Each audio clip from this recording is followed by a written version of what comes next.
आपण केबे शुणी एक रेयर बट सीरियस कंडीशन आपणकर नर्व्स और मसल्स को एफेक्ट करि पारे। हाँ, आमे कथा होचु गिलेन बेरे सिंड्रोम, जहाँ को शॉर्ट रे जीबीएस मध्य कहि था।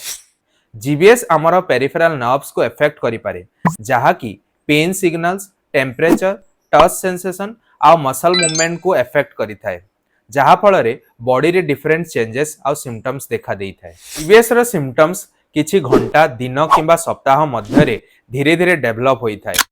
अधिकांश पेशेंट सिम्पटम्स आरंभ हेबार प्रथम 2 सप्ताह मध्य सीवियर स्टेज को पहुंची जाती एवं तृतीय सप्ताह पर्यंत 90% पेशेंट मैक्सिमम वीकनेस रो सिचुएशन रे थांती। छुंची फोड़िला परी पेन किंबा झिमझिम हेबा, कालुआ बधिरा हो जावा, यह यूजुअली आमर एंकल, टोज, रिस्ट और फिंगर रे स्टार्ट होई थाए। एही पेनटा राति रे अधिकतर होई थाए, जहा फल रे पेशेंट को सोइबारे मध्य असुविधा होई थाए। मांसपेशी दुर्बल हो जावा, जहा कि गोड़रू आरंभ होता है आउ शरीर ऊपर भाग को मध्य स्प्रेड होता है। सीढ़ी चढ़ा किंबा ओह्लैबारे असुविधा हेबा, सीवियर केसेस रे पेशेंट को छिड़ा हेबारे मध्य असुविधा होता है। जीबीएस रो केतेक वेरिएंट्स रे क्रेनियल नर्व मध्य इन्वॉल्व होता है, जहा फल रे आमर फेशियल मसल वीक हो जाता है, जहा द्वारा पेशेंट को खाद्य चोबेबारे, खाद्य किंबा पानी ढोकिबा किंबा गिळिबारे आउ सीवियर केसेस रे कथा कहिबारे मध्य असुविधा होई पारे।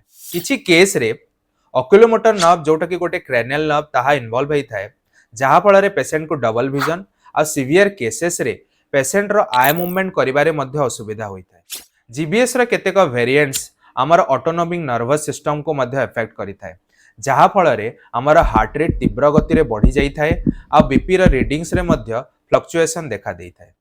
जीबीएस रा आउ केतेक वेरिएंट्स रे ब्लाडर आउ बावेल फंक्शन मध्य इफेक्ट होई पारे, जेमिति कि हमर परिस्रा कंट्रोल आउ सेंसेशन रे मध्य असुविधा होई पारे। सीवियरिटी केसेस रे हमर रेस्पिरेटरी मसल मध्य इफेक्ट होई थाए, जहा फल रे पेशेंट को निश्वास प्रश्वास नेबारे मध्य असुविधा होई पारे।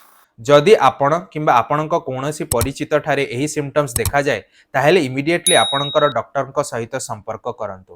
जीबीएस गोटे मेडिकल इमरजेंसी होई पारे एवं जल्दी ट्रीटमेंट द्वारा यार कॉम्प्लिकेशन को कंट्रोल करा जाई पारिबो।